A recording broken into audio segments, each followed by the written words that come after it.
In today's video, I'm going to teach you how to avoid the Melio transaction fee when using a credit card. Melio is a popular platform that small business owners use to streamline their vendor payments. It's incredibly convenient, but if you're using a credit card to pay your bills, you might notice there's a 2.9% transaction fee. Understanding this fee and learning how to avoid or offset it can save you a significant amount of money in the long run. So, let's dive right in and explore some effective strategies to handle this. First things first, head over to the Melio website and log into your account.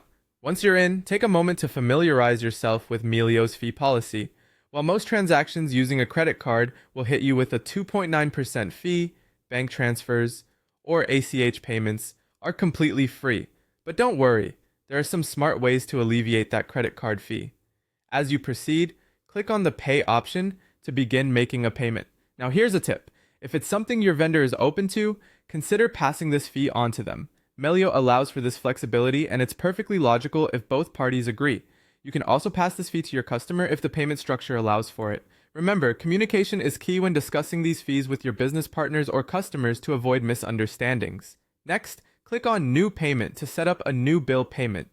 Carefully add all the required bill details. Double check everything to make sure the information is accurate, because errors could lead to complications later. Once you've entered the details, select Continue to Pay. Here's another useful